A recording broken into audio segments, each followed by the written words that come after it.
This is something that everyone's going to learn today. This is how we measure players' performance. You can become great. You can become good. In high school, there were like a few select players that you could see they try. Everybody else was like, I wonder why he's trying so hard. You're not going anywhere. Welcome to Elite.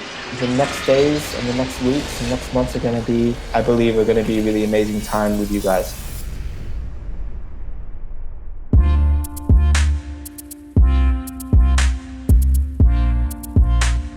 I think we have one of the greatest opportunities ever to improve right now. I'm just getting my vibe here. It's a beautiful, beautiful Monday morning. I'm pumped. I'm full of energy. Today is the start of a new day. We're gonna take 20 participants from all around the world onto a program. It's gonna last for about 3 months, and it's called Elite.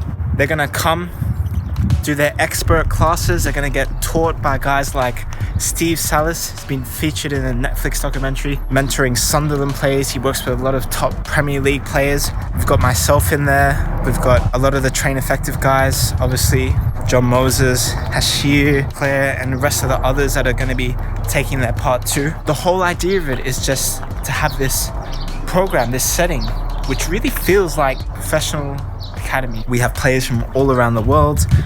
We have a player from Atlanta, from Israel, from Australia. I'm just super excited to get this started. Wow. Yeah, my passion is really, it's about training. It's about getting better. It's about setting new goals and seeing how far you can take them. And I just really, truly believe if you're a dreamer, if you have goals that you want to achieve, you have things that you want to chase, you can't just let roadblocks stop you. You got to have the courage to get up. You got to have the courage to make a stance in what you really want to achieve in your life. And if it's something to do with football, then great. This is what Train Effective is all about. There's just no excuse. You can make what you want out of this time. You can become great. You can become good.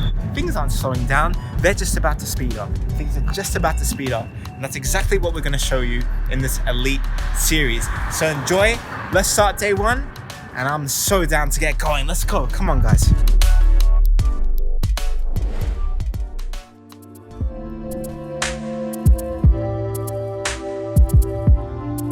This is Elite session number 1. Yeah, I'm just going to say hello to all of you. Say hello. Wow, this is so active. I'm so excited. Big things are happening now at Train Effective. And when we thought, okay, in these coronavirus times, how can we best deliver that to you guys in these coronavirus times? And we thought, okay, let's make Elite. Let's get all these most passionate people together, bringing them into this one space, and let's create something out of this.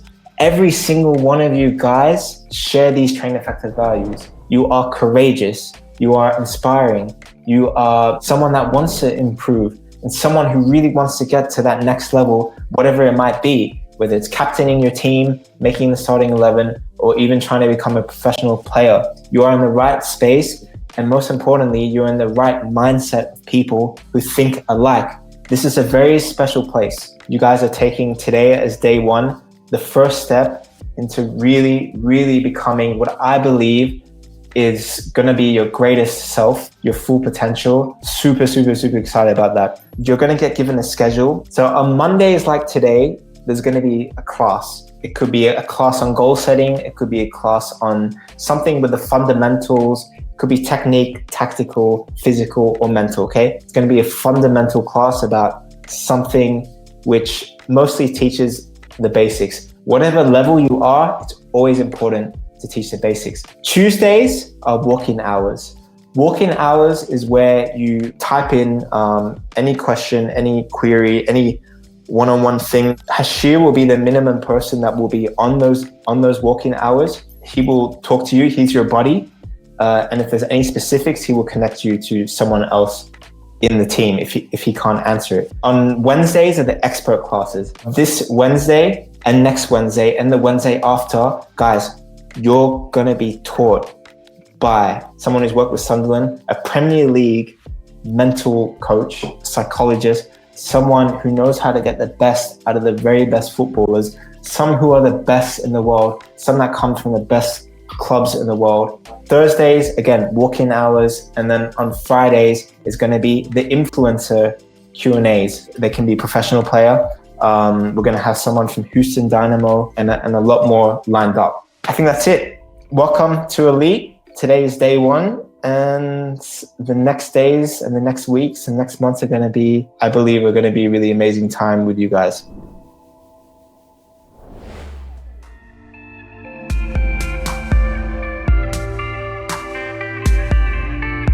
Hello guys, my name is Davide Poleda. I'm 24 years old and I live in Enschede, which is in the Netherlands. Well, how am I dealing with this corona, with this whole breakout? Well, I'm getting a lot of touches on the ball.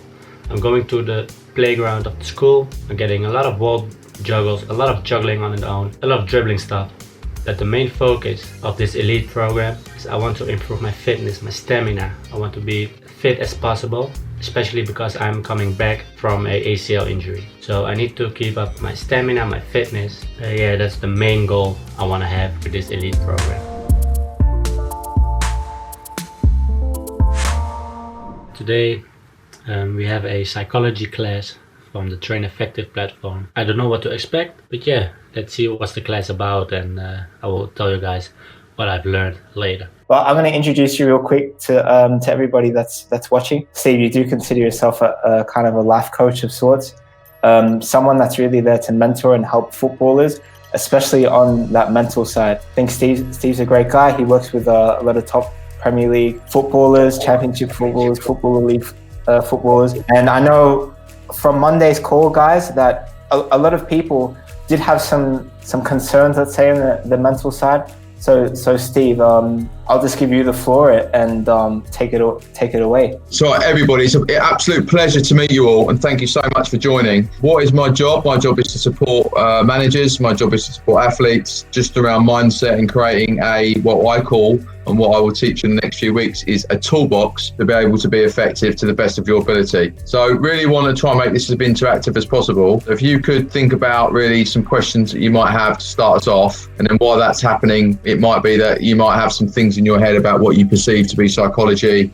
about areas in your game where you think are weaknesses. It might be that you have gaps in confidence. It might be that you lack confidence in your coach and you struggle with that. It might be that you have a poor relationship with your coach. It might be that you struggle with your technical aspects of your game, your tactical aspects of your game, your physical aspects in terms of power, sprinting, that sort of stuff. Or it might be some sort of psychological gaps. The word psychology can scare people a little bit. So actually, sports psychology is really simple terms around player intervention and support to make you better at sport. That's the easiest way I can explain it, really. I can't correlate this enough, the importance of the connection between the technical, the tactical, the physical and the psychological. They are not standalone measurements of performance. Your technical will link to your tactical. Your tactical will link to your physical. It's, I can't go into a football club and just talk about psychology on its own. It doesn't work like that. So it's really important that you're clear. I'm not some mind magician that can just magic up performances of players. It's a process, it's a strategy. There's a pathway, and they all connect and they all combine. So common things that players see me are about, believe it or not, the manager doesn't like me, or the manager's been ignoring me lately. Will my injury be okay for the match on Saturday because I need first team appearance money? A lot of players see me, Nick, and they say, I'm not good enough. I'm not sure I'm good enough for this standard of football. And then a lot of work is around the off the field stuff and how the off the field stuff can affect performance. Things like my family life is causing me an issue. My schoolwork is causing me to not be able to train very hard. So really, Nick, just loads of different things come my way. And the best thing that we can do, I think, on this is to get players to ask questions, and then that'll be a little bit more personal to them and make it more specific. So I play as a midfielder, but the thing is that there are times that I unfortunately get out of position. So and especially that and it happens to that especially when I don't have the ball, whether if it's someone in my team who has the ball or the opposition. So my question is, do you have any tips and advice on how to always stay in position? And that also goes to other positions as well, instead of getting out of position. The thing is about football, where it can become quite complicated, a very simple game played by complicated people, they say, right? Is that you've also got 10 other teammates. So right. The simplest thing I can do is really, again, and this is where people think psychology is you're some sort of hypnotist. You're not. It's about putting in an intervention to make you perform better. So let me explain something. What are your team objectives? for when you're out of possession and your team haven't got the ball, as an example. On the transition from when your team have got it, you've just said to me about getting back in position, and I've got any tips? But it's not as easy as that, because it depends on what your manager wants you to do as an 11. So a lot of the time as a midfield player, one of the key things out of possession. In possession, what your team do with the ball, everyone, and out of possession is what your team do out without the ball.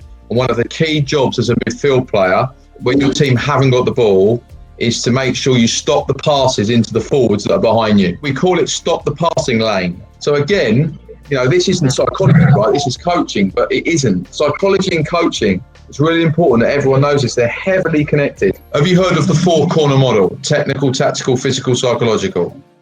I haven't, no, unfortunately. Right, okay. So this is something that everyone's going to learn today. So everyone here, there's 4 corners. This is how we measure players' performance. Technical performance, what you are like on the ball. Tactical performance, where you stand, where you run, where you stand still, where you support, what you do tactically as a team of 11. Physically, how fast you are, how powerful you are, your sprinting, your aerial duels, your headers. And then the final one is psychologically, how those 3 combine with your brain and how your brain works to make them all work.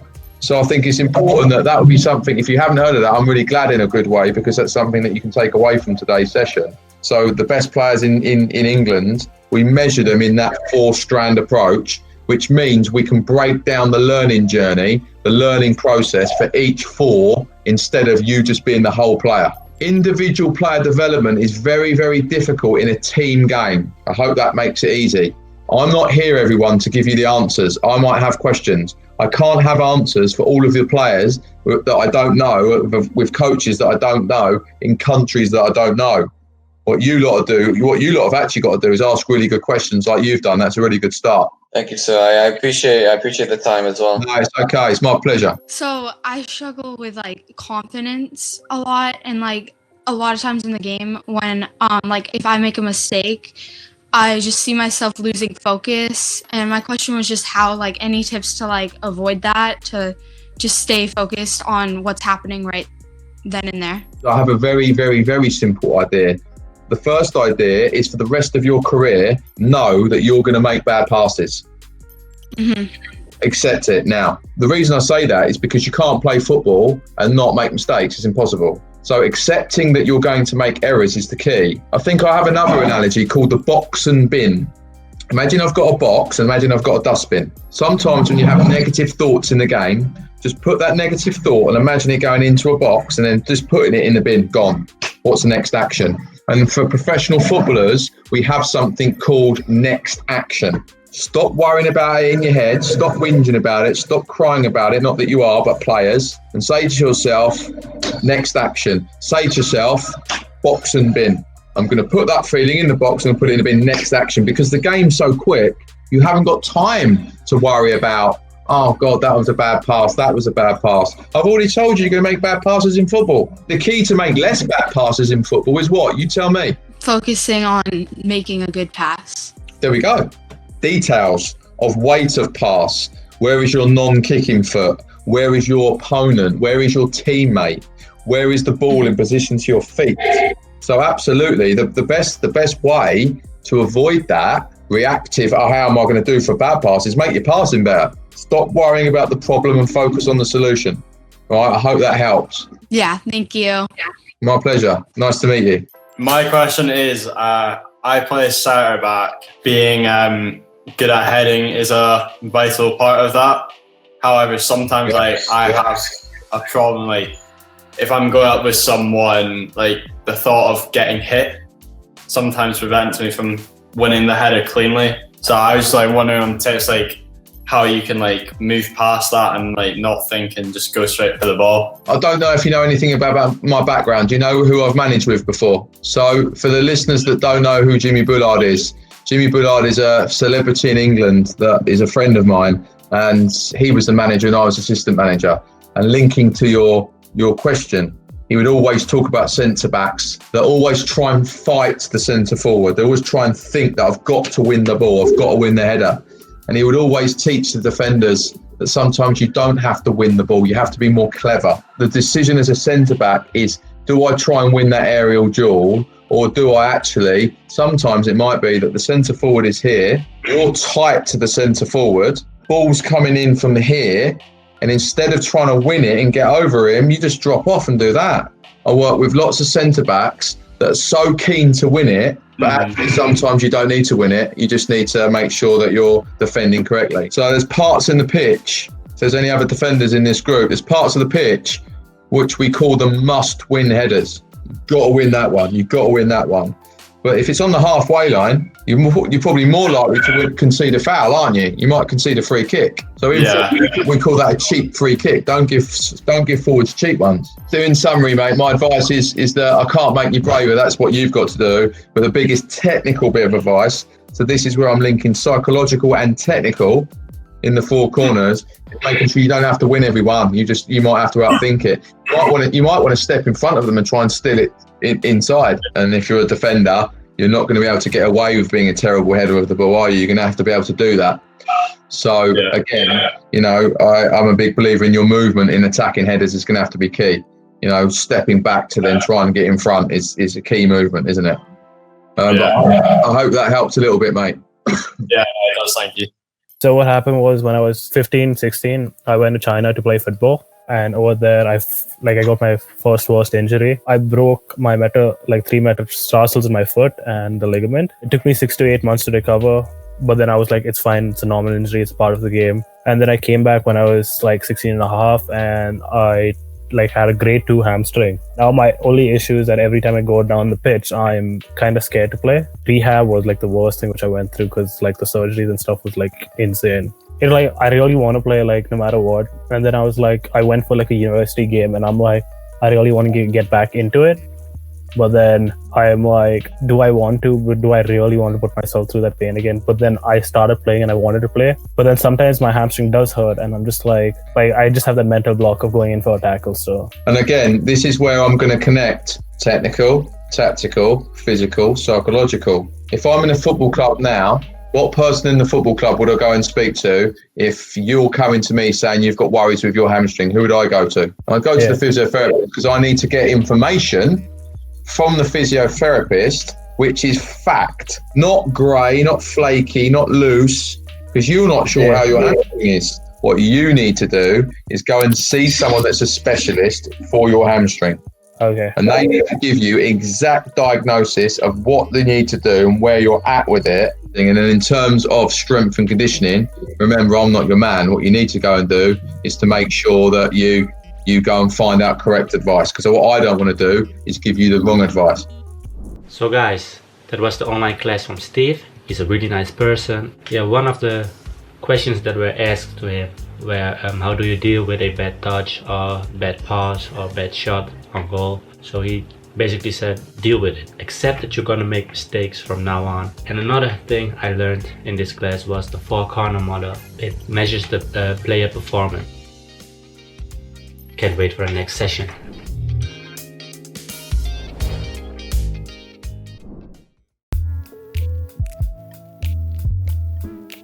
It's the 4th week of quarantine now, so I'm just I'm getting through it. Hair's growing all over the place. If I look more like a BTS boy band member, then let it be. Gotta do what we gotta do. Anyway, listen, I really like what Steve said the other day about the 4-corner model. There are always more aspects than 1 or 2. With football, it's not just about technically or physically, it's about mentally and tactically too. I just thought of this friend when he was 14, 15, he was the best player. He'd be the guy, guys. He'd always go around school, juggling the ball, carrying the ball with him. He's like that football guy. That's all he did all his life. Won awards, won certificates, was playing in the best team, got MVP awards when he was younger and everything. But a certain point came as he got older where started playing in higher leagues, better players, and he wasn't performing as well. And then it kind of just really had an effect. And mentally, he struggled to overcome that. And eventually he just dropped out of the game altogether. It's not just about being the best technically. It's not just being about the best physically.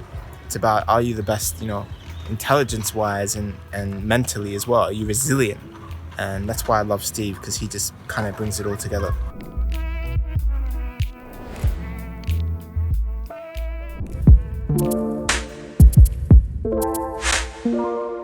My name is Joe Dabney. I was born in Congo, but I grew up in Texas. I didn't play soccer in middle school. I didn't play none of that. And then freshman year in my high school, some kid in my start testing, like it's a test that every student has to pass every year to go to the next grade. So I finished my test and this kid walks up to me. He's just like, "Hey, you're Joe Dabney, right?" And I was like, "Yes." And he's like, "I heard you're really fast. You should come try out for soccer."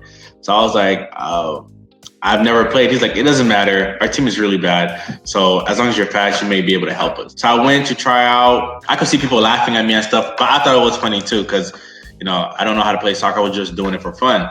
I didn't know anything about soccer. I didn't know positions.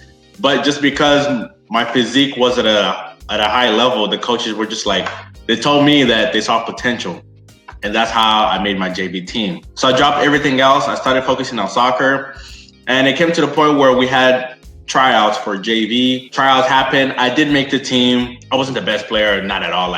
But one thing I remember is I always kept asking. I mean, I'd be like, what could I have done there? This. I still do it till today. If you don't humble yourself to ask others, you're always gonna have that mistake follow you for the rest of your career. At the end of my sophomore year, the next thing was varsity, and I really didn't know if I could do it. And I had several players on the varsity. I remember his name. His name was Hector. We're super cool now, but I remember him sitting in front of me. He was just like, "I know you made JV, but you're not gonna make varsity. You're not good enough." And I just told him, "Yes, I will." Like, he was like, "No, you're not. You're not good enough." During that summer when school ended, I don't think I've ever trained so hard. I'm always on the ball, always on the ball, always on the ball. And tryouts came. I ended up making the team. I remember after I made the team, the same kid, Hector, he came up to me. He came to congratulate me like in private. As you progress in the soccer world, there's gonna be more and more people putting you down, and it's all about how you react to it. I could have gotten mad. I could have been like, "You don't know what you're talking about." But instead of that, I was like, okay, I understand. You see something that isn't good with how I play, so I'll try to fix it. I take your advice that you think I can be better, I will be better. So that's the way I saw it. Damn, man, that was a crazy story. So I actually wanted to ask you a couple questions that I've got from everybody. What were like the biggest instantly in training sessions in high school when you got to Division I soccer? Like, what were the main differences you saw? So the first thing I'd say was the intensity. In total of everything, the intensity was really high. In high school, there was like a few select players that you could see they try. Everybody else was like, "I wonder why he's trying so hard. You're not going anywhere." And then once you get here, if your intensity isn't high, the coaches will be like, "All right, you can leave." My coach used to tell us like, "You tell me if you want to play."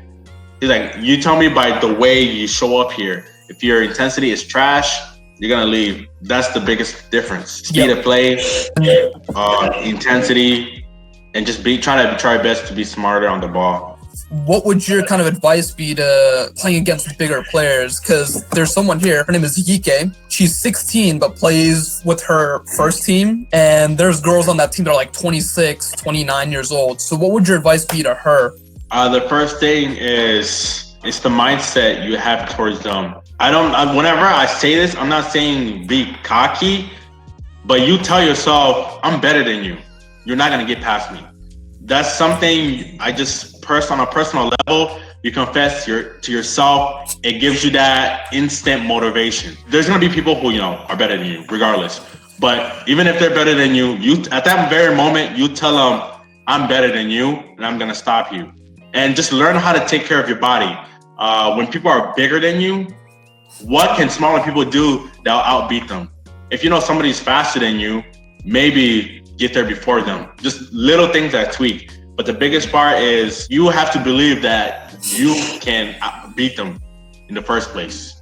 If you don't have the mindset that, since they're older than me or bigger than me, I'm not gonna win it, you're never gonna win it. What would be like two or three things you would like emphasize the most for somebody that's in that young high school age who wants to play at like a Division I school? Take a look at yourself and notice your strengths and weaknesses. Even if you're starting off soccer brand new, some people just have the talent. The passing the ball, they're really good with their feet. If you know you're already good at that, then don't put too much emphasis on that. Focus on things that you're really weak on. If I needed help with passing, crossing, I went on YouTube. Now you can find a lot of videos. I went on YouTube. I looked up how to pass, how to cross the ball. I kept trying it. And I slowly started coming up. And a lot of people up here, they don't train anymore. I'm good enough. And then you just start creeping on them. And then before you know it, you're staring right at them. They're like, oh, okay. And if you keep doing what you're doing, you're just gonna pass them. So that's the biggest thing. Just focus on your weaknesses. If somebody hasn't played at like a high level in their country, how would they fare over here at, say, the USL, League 2 or UPSL level? How do you think? Everybody has a mindset like, American soccer is trash, so it should be easy, come here, go pro. To be honest, the style in America is different than the style in Europe. I feel like in Europe, it's more technical driven. Here, everybody runs you. If you ever see like a USA team play like a team like Spain, this is what the USA team is. And if you look at a lot of their players, they're big. They put more emphasis on strength and mass. It's still gonna be hard work regardless. If you wanna make it easier on yourself, take advantage of all the variables around you. Instead of leaving your home variables where it's cheap, they're close by, you don't have to sacrifice as much. That's why I came to a Division 1 school. My original plan was to go to Europe. I was like, instead of putting everything in the bucket, I don't know anybody in Europe. So when I went, it would have been just like a leap of faith. I was like, let me just take care of this variable. I'm 5 hours away from home. If it doesn't work, then I'll go back and readjust my plan and then leave. If you have teams around you, if you still haven't tried out for them, take advantage of them. Love it, guys. Thank you so much, everyone, for coming. Yeah, thank you.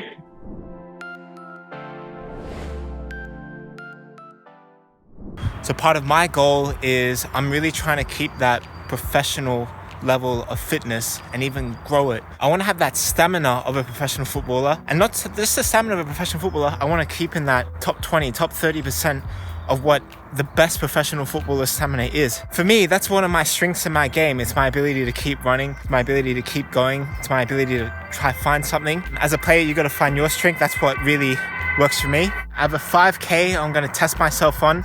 If I can get under 20 minutes, that's pretty good. The professional standard that's required. If I can beat 20 and maybe even reach closer to 19, that's when you know when your fitness is really good. I think it's a great measure of what your stamina or what your aerobic capabilities are as a footballer. So I'm about to get started on this track. Let's see how I go. I'm sure at the end of this, I'm going to be knackered. So maybe I'm just going to be warmed up. Let's see. Come on.